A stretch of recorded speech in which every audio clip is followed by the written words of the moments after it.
Bonjour les enfants!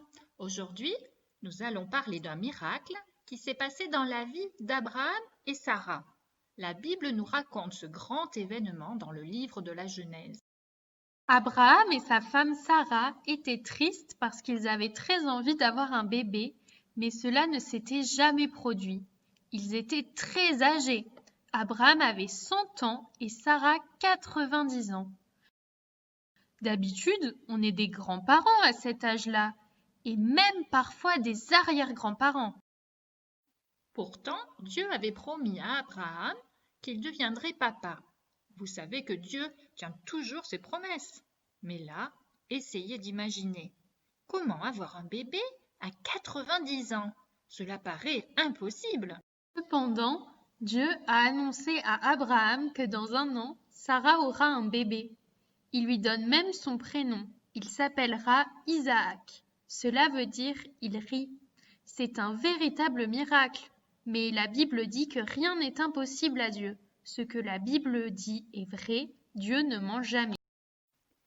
Malgré cette promesse et les grandes précisions données sur l'événement, quand les envoyés de Dieu sont venus annoncer la naissance à Abraham et Sarah, Sarah a ri dans son cœur parce qu'elle doutait encore de la promesse de Dieu. Elle se disait encore qu'à son âge, ce n'était pas vraiment possible d'avoir un bébé. Mais Sarah a eu tort de douter de la promesse de Dieu, car tout s'est passé comme Dieu l'avait promis. Bientôt, Sarah a senti le bébé bouger dans son ventre. Puis, le petit bébé Isaac est né. C'est la preuve que Dieu ne ment jamais et qu'il tient toujours ses promesses. Abraham allait bien devenir le père d'une multitude. Un jour, un bébé encore plus important qu'Isaac est né sur la terre. C'est Jésus, notre Seigneur, le Fils de Dieu. Jésus a grandi, il est devenu un adulte et puis il a donné sa vie pour nous sauver de nos péchés. La venue de Jésus sur la terre est la meilleure nouvelle que le monde n'ait jamais connue. Jésus veut être ton ami et ton sauveur. Si tu ne le connais pas encore, tu peux lui demander de venir dans ton cœur.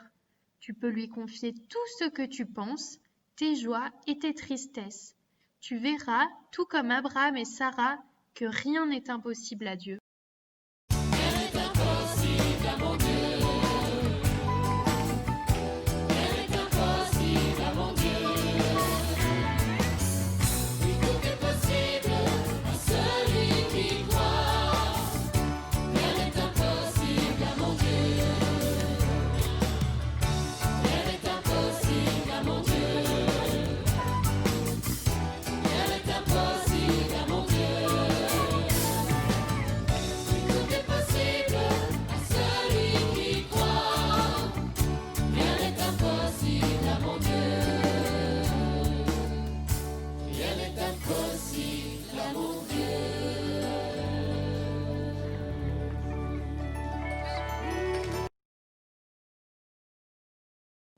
Et voilà, il est temps de nous dire au revoir maintenant, mais nous nous retrouverons très vite la semaine prochaine.